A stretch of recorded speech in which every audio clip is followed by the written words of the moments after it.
Hello friends, நான் உங்கள் சுருராஜி பேசுகிறேன்.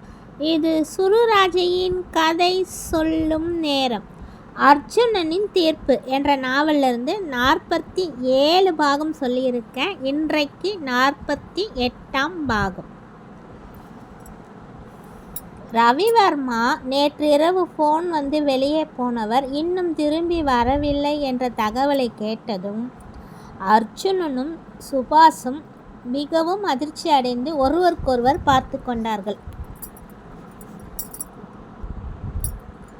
அர்ஜுன், என்ன இது? மறுபடியும் நம்ம பழையபடி ஆரம்பித்த இடத்துக்கே திரும்பி வந்த மாதிரி இருக்கு. உதயமூர்த்தி உமாவும் கூட ஜெயிலில் தானே இருக்காங்க. அப்புறம் வேற யார் ஃபோன் பண்ணி இந்த ஆள் நேற்று ராத்திரி வெளியே போயிருப்பான் என்று சுபாஷ் சந்தேகத்துடன் அர்ஜுனனை பார்த்து கேட்க, ஆட, நீங்கள் ஏன் சார் இப்படியெல்லாம் யோசித்து பேசுகிறீங்க?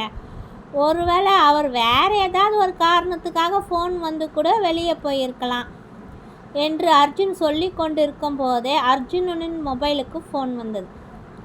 கமிஷனர் சார் தான் கூப்பிடுறாரு என்று சுபாஷிடம் சொல்லிவிட்டு ஃபோனை ஆன் செய்து, சார் சொல்லுங்கள் சார், என்ன விஷயம் என்று கேட்டான் அர்ஜுன்.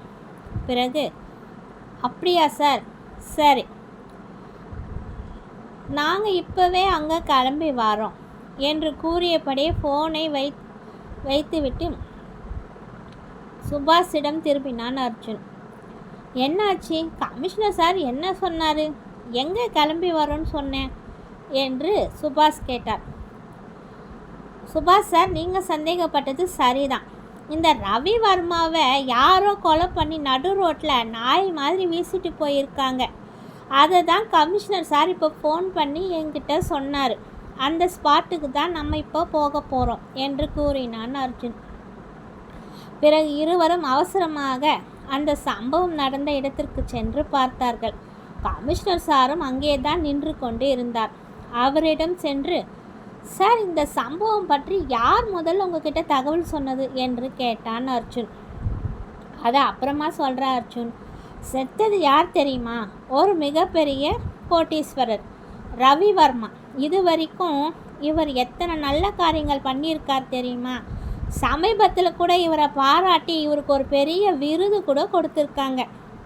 அப்படிப்பட்ட இந்த பெரிய நபரை இப்படி நடு ரோட்டில் நாயை அடித்து போட்ட மாதிரி அடித்து கொன்று போட்டு வீசியிருக்காங்க. காலையில் இந்த இடத்துல வாக்கிங் வந்தவங்க தான் பார்த்துட்டு நேராக எனக்கே ஃபோன் பண்ண ஆரம்பிச்சிட்டாங்க. ஏன்னா சம்மந்தப்பட்டவர் மிகப்பெரிய புள்ளி இல்லையா? சரி அர்ஜுன், இந்த கேஸையும் நீ தான் பார்க்கணும் என்று அர்ஜுனனிடம் சொல்லிவிட்டு, ஆமாம், நீ போன விஷயம் என்னாச்சு? யாரையோ தேடி போகிறேன்னு சொன்னியே என்று கேட்டார். உடனே அர்ஜுனனும், சார், இப்போ இறந்து போன இந்த ரவிவர்மாவை தான் நான் தேடி போன மிக முக்கியமான குற்றவாளி என்று அர்ஜுன் சொன்னதும், என்ன என்று அதிர்ச்சி அடைந்தார் கமிஷனர் அறிவானந்தம். அதன் பிறகு அர்ஜுன் ரவிவர்மாவின் உடலை நன்கு பரிசோதனை செய்துவிட்டு போஸ்ட்மார்ட்டத்துக்கு அனுப்ப சொன்னான். பிறகு அர்ஜுன், சுபாஷ், கமிஷனர் மூவரும் கமிஷனர் அலுவலகத்தில் அமர்ந்து இருந்தார்கள். அர்ஜுன் பேசிக்கொண்டே இருந்தான். சார், நான் நிச்சயமாக சொல்கிறேன், உதயமூர்த்திக்கும் உமாவுக்கும் இந்த ரவிவர்மாவை பற்றி தெரிந்திருக்க வாய்ப்பு சுத்தமாக இல்லை. அப்படி இவரை பற்றி அவர்களுக்கு தெரிந்திருந்தால் கண்டிப்பாக அவர் என்கிட்ட அதை பற்றியும் சொல்லியிருப்பார். ஒருவேளை இவரால் இறந்து போன இவரோட தம்பியோட குடும்பத்தை பற்றி தெரிஞ்சவங்க தான் பழி வாங்கிறதுக்காக இந்த ரவிவர்மாவை கொலை பண்ணி இருக்கணும். இவருக்கு தனிப்பட்ட வேறு யாராவது விரோதிகள் இருந்து இப்படி பண்ணி இருக்கவும் வாய்ப்பு இருக்குது என்று வாதிட்டான் அர்ஜுன். ஆமாம் சார், அர்ஜுன் சொல்கிறது தான் கரெக்டு. இந்த கேஸை நம்ம வேறு கோணத்திலிருந்து தான் விசாரித்து பார்க்கணும் என்று சுபாஷும் கூறினார். அதுவும் சரிதான். அந்த இறந்து போன ரவிவர்மான் உடலில் எந்த ஒரு துணிலையும் எந்த ஒரு எழுத்தும் எழுதி போட்ட மாதிரி நமக்கு எந்த துணியும் கிடைக்கல. அப்போ உதயமூர்த்தி உமாவுக்கும் இதில் சம்மந்தம் இருக்காதுன்றது தான் உண்மை. சரி, நீங்கள் 2 பேரும் சேர்ந்து ஏதாவது பண்ணி கேஸை முடிக்கிற வழியை பாருங்கள். என்னன்னே தெரியல, தொடர்ந்து கொலை கேஸாகவே வந்துட்டு இருக்கு என்று கூறி தலையை பிடித்து கொண்டார் கமிஷனர் அறிவானந்தம். அதன் பிறகு அர்ஜுனனும் சுபாஷும் ரவிவர்மாவுக்கு வேற யாராவது விரோதிகள் இருக்குமோ என்று சந்தேகப்பட்டு விசாரித்து கொண்டே வந்தார்கள். அர்ஜுன் கேஸை இன்னும் தீவிரமாக விசாரிக்க ஆரம்பித்ததில் ரவிவர்மாவின் குற்றங்களும் இன்னும் அதிகரித்து கொண்டே போனது. அவனின் மீது பல தரப்பட்ட நபர்கள் மிகுந்த கோபத்தோடும் கோலவெறியோடும் தான் இருந்தார்கள். சார், நாங்களே சரியான சமயம்தான் பார்த்துக்கிட்டு இருந்தோம் அந்த ரவிவர்மாவை போட்டு தள்ளுறதுக்கு. அதுக்குள்ளே வேறு யாரோ அவங்க கதையை முடிச்சு இருக்கிறாங்க. அவங்க யாராக இருந்தாலும் சரி, அவங்களுக்கு பதில் நாங்கள் கூட குற்றத்தை ஒப்புக்கொள்ள தயாராக இருக்கின்றோம். ஜெயிலுக்கு போக கூட நாங்கள் ரெடியாக இருக்கிறோம் சார் என்றும் மிகுந்த கோபத்தோடு கூறினார்கள்.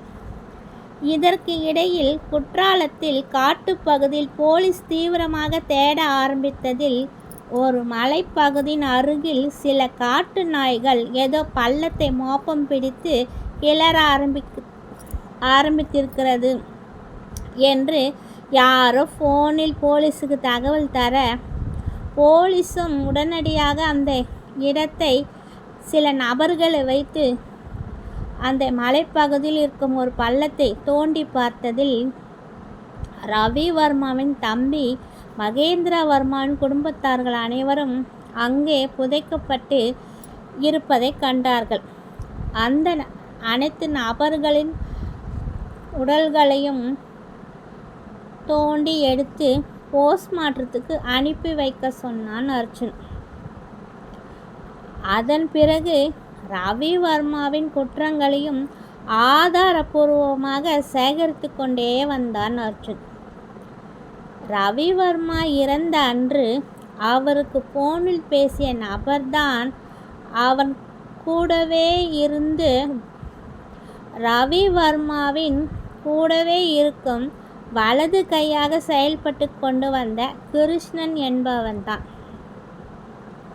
அவன்தான் ரவிவர்மாவை ஃபோன் செய்து வரவைத்து அவரை அடித்து கொன்றிருக்கிறான் என்ற விவரத்தையும் அர்ஜுன் கண்டுபிடித்தான். அந்த கிருஷ்ணனை கைது செய்து அவனை அடித்த அடியில் அவன் அனைத்து உண்மைகளையும் அர்ஜுனனிடம் வாக்குமூலமாக தர ஆரம்பித்தான். அந்த கிருஷ்ணன் தந்த வாக்குமூலத்தின் மூலமாக நீதிமன்றத்துக்கு கிருஷ்ணனை வரவைத்து அவன் மீதான குற்றத்தை அர்ஜுன் நீதிபதியிடம் சொல்லிக்கொண்டே வந்தான்.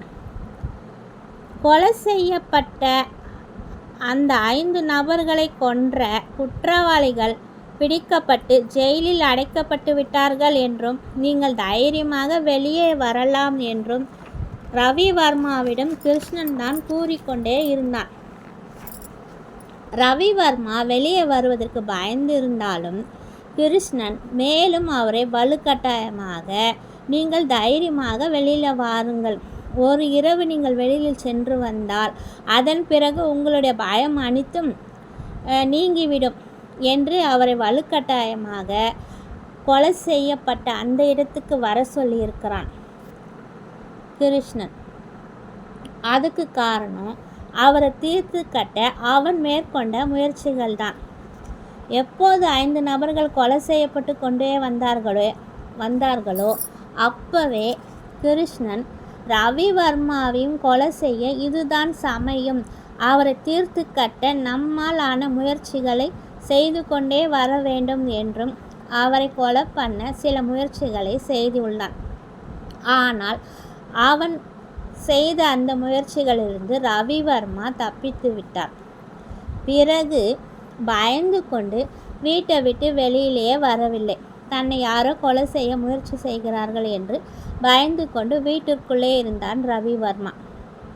வீட்டுக்குள்ளே ரவிவர்மா இருந்தால் கொலை செய்ய முடியாது, செய்தாலும் நாம் மாட்டிக்கொண்டு விடுவோம் என்று பயந்து தான் ரவிவர்மாவை ஃபோன் செய்து அவரை வெளியிலே வர வைத்து சமயம் பார்த்து ரவிவர்மாவை அடித்து கொன்று இருக்கிறான் கிருஷ்ணன் என்றான் அர்ஜுன். அதற்கு என்ன காரணம்? கிருஷ்ணன் எதற்காக ரவிவர்மாவை கொலை செய்ய வேண்டும் என்று நீதிபதி கேட்க, அதற்கு அர்ஜுன், இறந்து போன ரவிவர்மாவுக்கு கூட யாரும் இல்லை, அவருடைய சொந்தங்கள் அருகினில் இல்லை, இருந்த தம்பி குடும்பத்தையும் விரட்டி அடித்து விட்டான், கொலையும் செய்து விட்டான், கட்டிய மனைவியும் விரட்டி அடித்து உள்ளார் ரவிவர்மா.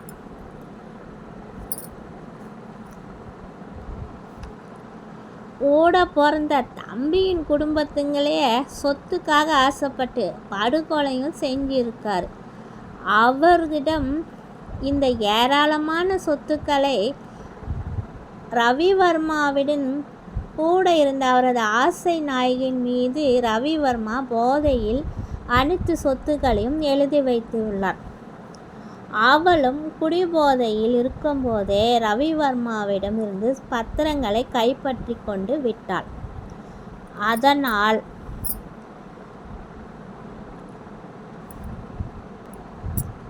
ரவிவர்மா இதற்கு மேல் உயிரோடு இருக்க தேவையில்லை என்று கருதிதான் அவரை கொலை செய்வதற்காக முயற்சிகளை அவளும் மேற்கொண்டுள்ளாள். அதற்கு முன்னாலே கிருஷ்ணாவுக்கும் அவளுக்கும் தொடர்பு ஏற்பட்டுள்ளது. ரவிவர்மாவை தீர்த்து கட்டிவிட்டால் நாம் 2 பேரும் பிரச்சனையின்றி வாழலாம் என்று முடிவு எடுத்துத்தான் இந்த கொலை சம்பவத்தில் ஈடுபட்டு உள்ளார்கள் என்றும் அர்ஜுன் தன்னுடைய வாதங்களை எடுத்து சொல்லிக்கொண்டே வந்தான். ஓகே ஃப்ரெண்ட்ஸ், இத்துடன் என்னுடைய இந்த 38ஆம் பாகம் முடிவடைந்தது. மீண்டும் உங்களை அடுத்த பாகத்தில் சந்திக்கும் வரை உங்களிருந்து விடைபெறுவது உங்கள் சுருராஜ். இது சுருராஜியின் கதை சொல்லும் நேரம். பாய்.